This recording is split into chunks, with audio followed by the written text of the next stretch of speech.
Assalamualaikum warahmatullahi wabarakatuh. Perkenalkan, nama saya Muhammad Arda dari Pasca Sarjana jurusan Sistem Informasi ITS. Di sini saya akan sedikit cerita tentang apa yang telah saya rangkum sebelumnya dari buku yang ditulis oleh John Ward dan Joe Bepard terkait Strategic Planning for IAS, third edition. Chapter 6, Determining the Business Information System Strategy. Jadi di sini apa sih yang si John sama Joe itu tulis gitu. Nah, di chapter 6 ini ada beberapa poin. Yang pertama sebenarnya fokus dari chapter ini adalah terkait bagaimana kita bisa menentukan strategi yang dapat diterapkan secara efektif dan efisien dalam sebuah perusahaan dalam menerapkan ISIT. Apa sih yang menjadi poin-poin langkah-langkahnya, lalu bagaimana cara melakukannya. Nah, untuk overview aja, untuk yang poin pertama, to enable ideal application to be developed and managed successfully, resource and technologies will have to be acquired and deployed effectively. Jadi sebenarnya di sini dia berusaha ngomong kalau misalkan untuk dapat menerapkan aplikasi secara ideal itu bukan hanya bagaimana aplikasi itu dapat diimplementasikan, tapi juga dapat diimplementasikan lalu orang-orang yang mengimplementasikan aplikasi itu bisa melakukannya secara efektif. Jadi bukan hanya bisa diimplementasikan, tapi dapat diimplementasikan secara efektif. Lalu IS-IT Strategic atau rencana strategis ISIT itu juga harus bisa memberikan panduan atau langkah-langkah tentang bagaimana perusahaan ini akan berjalan ke depannya. Situ ada di poin kedua, define a migration path. Misalnya kalau kita mau jalan itu, jalan setapaknya udah ada gitu. Kita nanti bakalan kemana, kita bisa tahu kelemahan apa yang sebenarnya ada dalam diri kita, lalu untuk kedepannya potensi kekuatan macam apa yang bisa kita gali gitu. Lalu sebenarnya chapter 6 ini adalah rangkuman dari chapter-chapter sebelumnya, chapter 2, 4, dan 5 terkait ISIT Strategic Management Approach, di mana untuk chapter 6 ini kita bisa mengidentifikasi appropriate application system and information research it requires. Jadi tentang bagaimana sistem aplikasi atau sumber daya informasi yang dibutuhkan dalam menyusun strategi ISIT. Lalu the main objective of determining the IS strategy adalah untuk identify the required application. Kita bisa mengidentifikasi tujuan dari chapter 6 ini adalah bagaimana kita bisa mengidentifikasi apa sih sebenarnya aplikasi yang kita butuhkan, bagaimana kita menyusun skala prioritasnya, dan bagaimana aplikasi itu bisa dideploy secara sukses, diterapkan di perusahaan itu. Oke, selanjutnya adalah terkait dengan strategic planning techniques and their relationship. Jadi apa sih sebenarnya hubungannya antara strategic planning ini dan dampak untuk perusahaan itu akan seperti apa? Di sini si John Ward dan Joe Bepard ngomong kalau misalkan ISIT application itu harus bisa dideskripsikan dalam 4 kata, yaitu strategic, high potential, key operational, atau support. Strategik di mana ISIT ini posisinya akan strategis, kiranya akan membantu proses perusahaan ini untuk menjadi lebih berkembang ke depannya, memiliki potensi yang tinggi untuk dapat memajukan perusahaan, menjadi faktor kunci dalam operasional perusahaan, atau mungkin bahkan membantu kinerja dari perusahaan. Lalu hubungannya apa sih sebenarnya ISIT ini dalam kinerja perusahaan? Yang pertama, di sini adalah terkait dengan external long term atau external business environment. Jadi dalam jangka panjang, ternyata ISIT itu juga berdampak terhadap hubungan eksternal perusahaan. Kalau hubungan eksternal, otomatis ketika kita bergerak di bidang penjualan, itu otomatis ada profit, market, dan teman-teman yang berhubungan dengan stakeholder terkait di luar entitas perusahaan. Lalu Untuk poin yang kedua adalah external short term, rencana jangka pendek yang berhubungan dengan ISIT adalah terkait bagaimana posisi ISIT ini bisa menjadi keuntungan. Kalau misalkan apa yang sedang kita terapkan sekarang si kompetitor belum punya, hal-hal kayak gitu. Jadi itu secara tidak langsung dalam jangka pendek akan menjadi sebuah keuntungan strategis untuk kita. Untuk yang ketiga adalah internal long term, terkait dengan faktor internal tapi jangka panjang. Apa sih dampaknya? Nah, di sini si John dan Joe ini ngomong tentang bagaimana aplikasi ISIT yang baru ini bisa mendukung secara efektif kinerja dari bisnis yang sedang berjalan.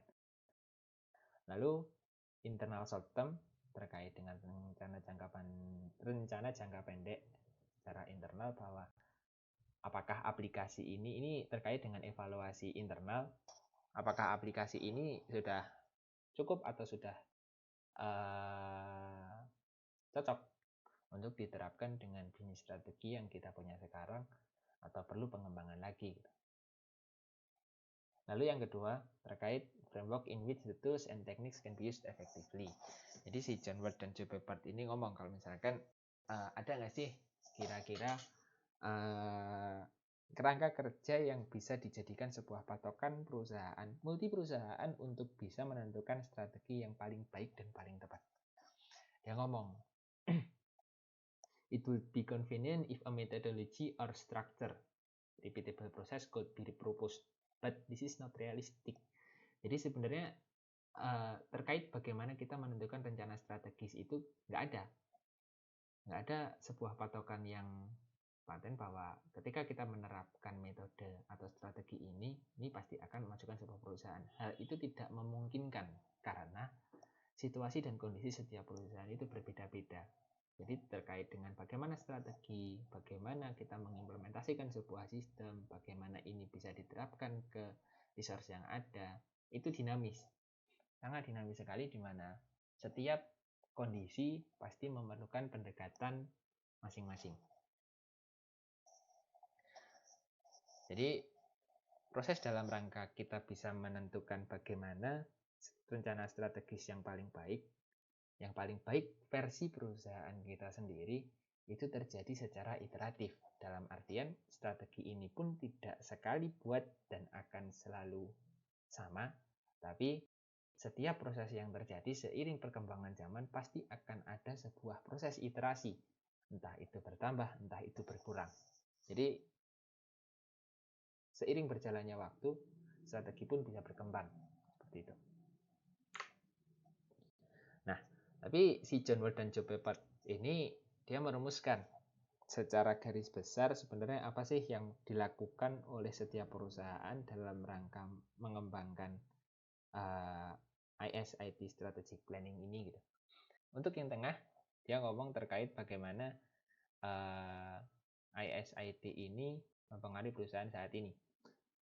Lalu untuk yang kiri, kalau yang kiri ini lebih terkait dengan apa yang bisa dilakukan oleh perusahaan dalam jangka waktu 6-12 bulan ke depan, assessing the need for immediate investment. Lalu untuk yang kanan, ini terkait bagaimana kita bisa mengidentifikasi potensial future investment untuk 1-3 tahun ke depan itu akan seperti apa. Nah, output dari framework yang diajukan atau yang diusulkan oleh si John Ward dan Joe Pepard ini adalah terkait existing, required, dan potential application portfolio, di mana daftar existing aplikasi akan seperti apa dengan yang berjalan sekarang ini, aplikasi yang sebenarnya kita butuhkan itu akan seperti apa, dan potensial aplikasi untuk kedepannya itu apa. Seperti itu. Lalu yang ketiga, ini terkait dengan identifying how ISIT could impact the strategy. Jadi 6 kotak yang di atas ini berkaitan dengan bagaimana kita bisa mengidentifikasi bagaimana ISIT itu bisa berdampak terhadap strategi yang kita terapkan. Jadi mulai dari atas, hal yang pertama kita lakukan adalah understanding industry structure, success criteria and business position. Jadi sebelum kita membuat strategi itu kita harus kembali Kalau di bukunya Anita Kasidi kita ngomong terkait the visioning phase, bahwa sebenarnya dalam rangka menentukan jalan ke depan kita perlu mengenali diri kita sendiri, apa yang kita punya sekarang, sebenarnya tujuan kita itu apa sih, tujuan poin kita itu apa sih. Lalu untuk rencana jangka pendek yang bisa kita lakukan adalah interpret business objective and strategy. Tentunya kita bisa menentukan tujuan dari bisnis kita itu apa. Dalam rangka itu kita juga bisa menentukan critical success factor dari setiap unit organisasi bisnis kita itu apa. Lalu untuk jangka waktu 1-3 tahun ke depan, nah ini kalau si John Ward sama Joe Pepat ngomongnya informal creative thinking. Apa yang kita bayangkan untuk ke depan itu dengan kondisi yang seperti sekarang ini berjalan, itu kira-kira apa yang bisa kita capai gitu. Oke, untuk yang pertama terkait dengan understanding the industry and potential impact of ISIT on product and market. This stage is prerequisite to any development of an ISIT strategy. Jadi untuk faktor yang pertama tadi, langkah yang pertama tadi itu merupakan langkah syarat dalam rangka mengembangkan ISIT strategy. Lalu untuk yang kedua terkait interpreting business objective and strategy, kita harus bisa menjawab 4 pertanyaan ini terkait dengan kembali ke perusahaan kita sih. Sebenarnya dari awal perusahaan kita didirikan, objektif dan strateginya itu akan seperti apa. Untuk yang ketiga, ini terkait dengan analyzing the industry, external value chain, and the information flow. Nah, ini berhubungan dengan supplier, customer, dan kompetitor. Jadi, rencana jangka panjang perusahaan terkait bagaimana dia bisa menerapkan sebuah strategi itu akan seperti apa. Itu kita perlu juga menganalisa industri eksternal yang berkaitan dengan berjalannya proses bisnis di perusahaan kita. Lalu untuk yang keempat, determining critical success factor, seperti yang didiskusikan sebelumnya di chapter 4, bahwa CSF ini penting karena dari sini kita bisa tahu key performance indicator kita itu ada di mana, atau setiap unit bisnis itu punya KPI sendiri-sendiri. Nah, dalam rangka menuju itu apa yang harus dilakukan, nah itu harus ada. Lalu yang terakhir, ini yang terkait dengan poin yang ada di kanan tadi, terkait dengan determining strategic potential. Tentunya dalam rangka menentukan sistem yang berpotensi untuk bisa dikembangkan selanjutnya, kita harus tergantung pada keefektifannya, kemungkinannya, dan kemauan kira-kira kemauan resource yang ada untuk bisa menerapkan ISIT itu. Oke, selanjutnya adalah tentang bagaimana kita bisa menentukan skala prioritas dari ISIT investment. Kalau sebelumnya kita ngomong terkait dengan bagaimana ISIT ini bisa berdampak terhadap strategi perusahaan. Untuk yang selanjutnya ini terkait bagaimana kita bisa menyusun skala prioritas dari ISIT yang kita punya. Kalau investment apa yang akan kita terapkan, yang mana sih yang perlu diduluin gitu. Intinya si John dan Joe ini ngomong terkait hal itu. Yang pertama tentunya kita perlu melakukan analisa internal value chain. Jadi di sini kita bisa mengidentifikasi bagaimana bisnis ini berjalan dan bagaimana bisnis yang sedang kita jalankan ini bisa ditingkatkan performanya. Lalu untuk yang kedua adalah tentang bagaimana kita bisa mengidentifikasi identify critical business process and activities. Nah, ini seperti contoh yang sebelumnya saya jelaskan tadi, tentang bagaimana sih ketika kita akan menerapkan sebuah sistem di perusahaan, apa sih yang perlu kita lakukan dulu gitu. Tentunya setelah kita bisa mengidentifikasi tujuan kita itu apa, di situ kita mengidentifikasi critical business process dan aktivitas yang menjadi kunci di sini ini apa. Ketika fokus tujuan kita adalah terkait dengan penjualan dan kita sama sekali belum menerapkan ISIT di situ, otomatis critical business process ini yang kita duluin gitu. Jadi langkah tahap awal apa yang kita lakukan adalah tentang fokus bagaimana hal yang menjadi critical business process ini bisa kita jadikan skala prioritas utama untuk bisa mendapatkan atau bisa mengadopsi IS/IT application. Lalu untuk selanjutnya adalah tentang bagaimana assessment of new option for investment. Setelah kita menerapkan P1 atau kita bisa menentukan critical business factor, kita bisa melakukan assessment untuk selanjutnya ini apa, atau opsi investasi untuk selanjutnya ini akan kemana. Lalu untuk yang keempat adalah tentang bagaimana kita bisa menentukan future application portfolio. Untuk kedepannya, apa sih yang perlu kita implementasikan gitu? Apa sih yang perlu kita kembangkan untuk bisa terus maju dan berkembang. Jadi untuk chapter 6 terkait bagaimana kita bisa menentukan IS/IT System Strategy, itu ada 4 tahap. Ini sebenarnya 4 flow atau 4 bahan pertimbangan yang disusun oleh si John Ward dan Joe Pepert. Yang pertama dia ngobrol terkait strategic planning techniques and their relation, itu hubungannya itu apa dia jelaskan.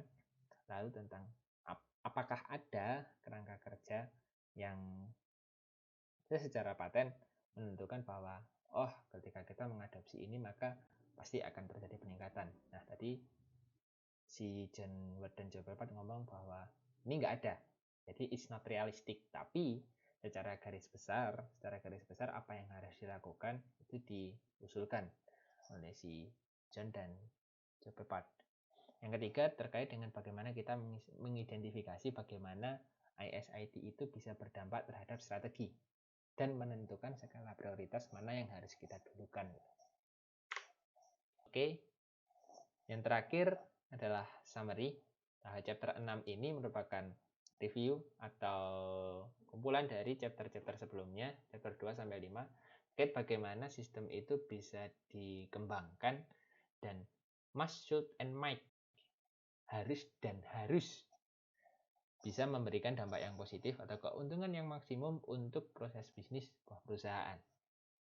Lalu di sini untuk di poin kedua bahwa si John Ward dan Joe Pepert ini ngomong kalau misalkan nggak semua ancaman itu bisa kita antisipasi, nggak semua opportunity itu bisa kita ketahui, kekuatan dan kelemahan bisa kita petakan, tapi seenggaknya framework yang diusulkan oleh si John Ward dan Joe Pepert ini dia berusaha ngomong kalau seenggaknya ketika kita nggak bisa mengidentifikasi 100% ancaman atau bahkan kesempatan yang akan kita dapatkan ke depannya, seenggaknya kita bisa meminimalisir hal itu gitu. Seenggaknya kita bisa meminimalisir threat atau ancaman yang kira-kira akan kita alami juga berdasarkan pengalaman dari perusahaan-perusahaan yang lainnya. Makanya dia berusaha merumuskan sebuah framework yang secara garis besar bisa meminimalisir ancaman, mendefinisikan kira-kira posisi kita ini sekarang lagi ada di mana. Dia berusaha bahwa kalau di framework itu pun dia juga berusaha ngomong kalau misalkan dari awal kita harus menentukan tujuan kita ini sebenarnya mau kemana, untuk kedepannya akan seperti apa, rencana jangka panjang kedepannya pun akan seperti apa. Jadi sebenarnya roh dari bagaimana kita mendefinisikan IS/IT strategi itu kembali ke diri kita masing-masing, sebenarnya kembali ke objektif dari perusahaan kita sendiri, bahwa tidak semua perusahaan itu memiliki situasi dan kondisi yang sama. Makanya hal itu bisa menjadi iterasi bagi setiap perusahaan bahwa strategi itu selalu berkembang mengikuti situasi dan kondisi yang ada. Jadi di poin ketiga bahwa planning is a continuous and continuing process, bahwa proses perkembangan dari strategi itu akan terus terjadi, di mana ya repeatedly revisit, terus berkembang mengikuti pola zamannya. Jadi mungkin kalau dipersingkat, apa yang sebenarnya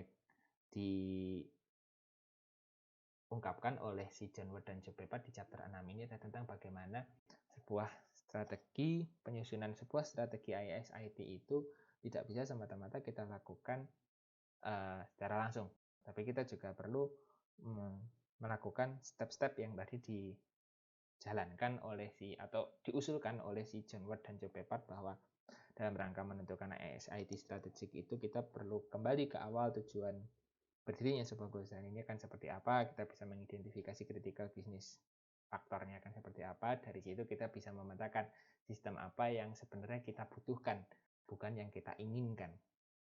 Jadi seperti itu. Teknologi tepat guna apa yang kita butuhkan saat ini, kedepannya akan seperti apa, untuk jangka panjangnya akan seperti apa. Oke, sekian dari saya. Terima kasih. Wassalamualaikum warahmatullahi wabarakatuh. Thank you.